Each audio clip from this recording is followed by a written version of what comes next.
On the positive side naman guys, eto nakikita kasi natin guys, eto talagang this is, financial gains 'no, angel number 999. So, 999 guys, napakaganda, angel number 999.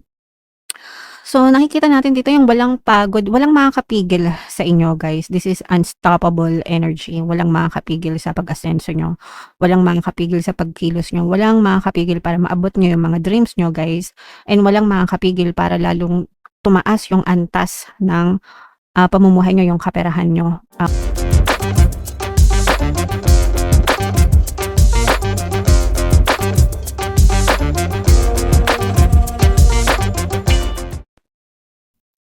Hello guys, hello Aquarius, welcome back to Pinoy Pixie Tarot. Ang pamagat ng episode natin for tonight is Money Money Come to Me. Ito yung ating money reading guys para ngayong June para sa Aquarius, Sun, Moon, Rising Sign, and Venus. Unahin natin tong deck na to.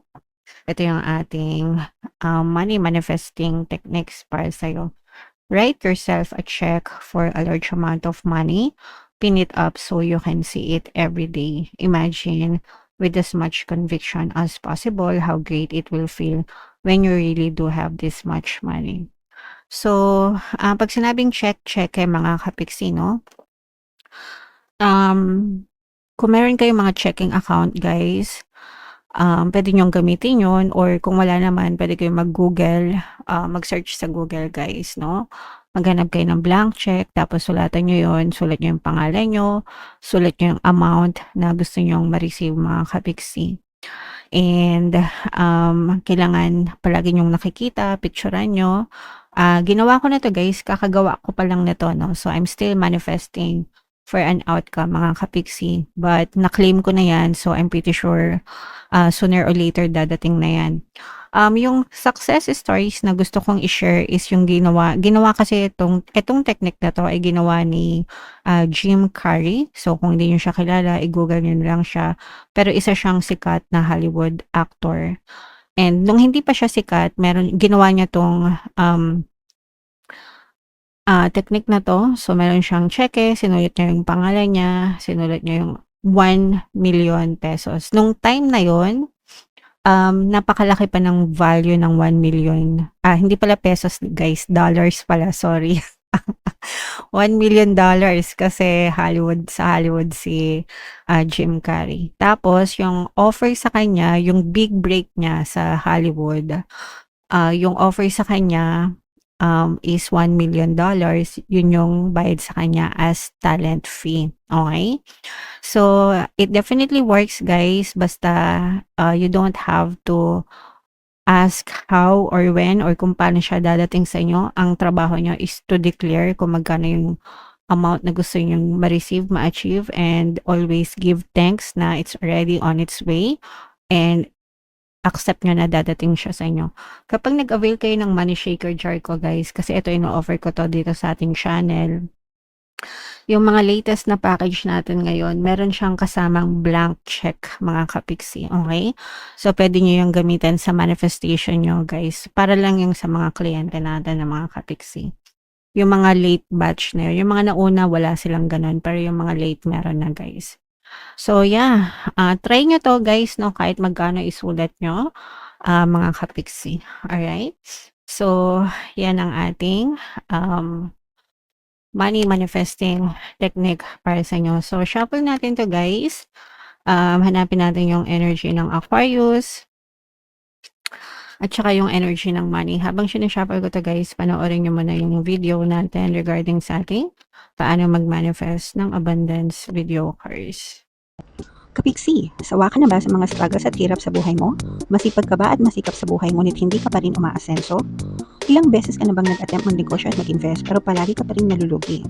Sa pagkakataon na ito ay maaaring may subconscious beliefs ka na nagiging balakid sa iyong pag-unlad at pagyaman.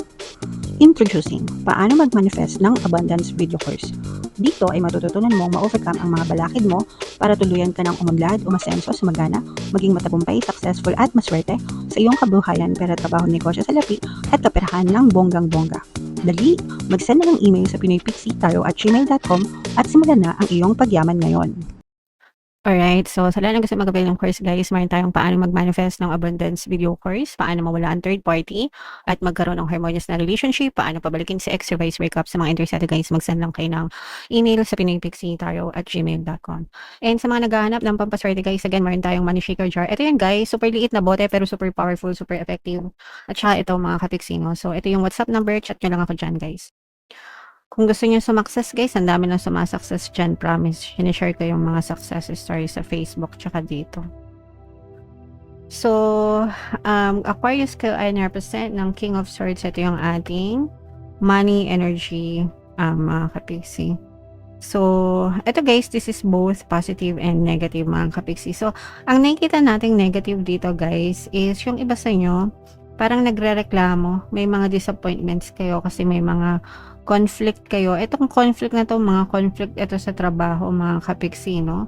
So, kung meron kayong conflict sa workplace nyo, sa trabaho, baka meron kayong hindi magandang pag-uunawaan sa mga boss nyo or sa mga kasama nyo sa trabaho guys, nadi-disappoint yung iba sa inyo. Kaya yung iba parang nag-iisip na umalis or lumipat ng trabaho, mga kapiksi. Pero, yung iba naman, tinitiis kasi maganda yung pasahod sa inyo, no? Yung iba maganda yung benefits, maganda yung sahod sa kumpanya. So, ito lang yung tatandaan nyo guys, no? Pumapasok kayo hindi para sa mga kasama nyo sa trabaho. Pumapasok kayo para sa sweldo, para dun sa blessings na ipapasok o ibibigay ng trabaho sa inyo. So, deadma lang sa mga... Syempre, importante na makisama tayo, mga kapiksi, pero wag nyong personalin, no? Lalo na kung wala namang ginagawang masama sa inyo, di ba? Pero pagka binubuli na kayo, syempre iba na yon guys, no? Papasokan niya sa isang tenga, labas sa isang tenga, 'di ba? Kasi minsan hindi naman talaga natin maiwasan na meron talagang mga co-work na hindi kayo makasundo, 'di ba?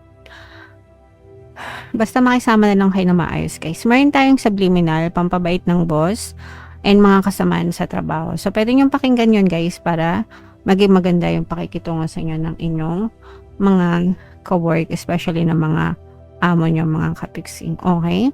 On the positive side naman, guys, ito nakikita kasi natin, guys, ito talagang, this is financial gains, no? Angel number 999. So, 999, guys. Napakaganda. Angel number 999.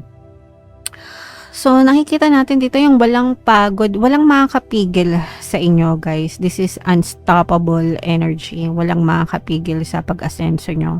Walang makakapigil sa pagkilos nyo. Walang makakapigil para maabot nyo yung mga dreams nyo, guys. And walang makakapigil para lalong tumaas yung antas ng pamumuhay nyo, yung kaperahan nyo. Walang makakapigil sa magandang daloy or magandang pasok ng pera sa inyo, mga kapiksi. Actually, ang makakapigil niyan is kayo.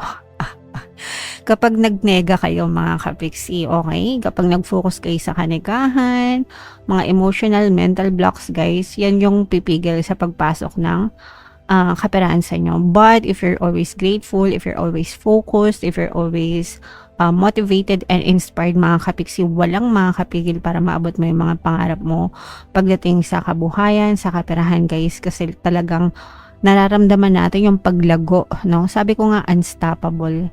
Talagang palago lang ng palago yung inyong pamumuhay, mga kapiksi. So, applicable to sa kahit anong source of income nyo, guys. Trabaho man yan, negosyo man yan, freelancers man yan, mga kapiksi, no? You are so blessed. Dahil din ito yan sa pagiging masipag at matyaga mo sa buhay, mga kapiksi. Yung iba naman, guys, magsisimula kayo ng mga panibagong journey sa pagkakakitaan, which is something na gusto mo. Tapos parang meron kayong objective na makatulong sa iba. And in return, nakakatulong ka na sa iba, tapos bumabalik pa yung blessings sa inyo. Okay?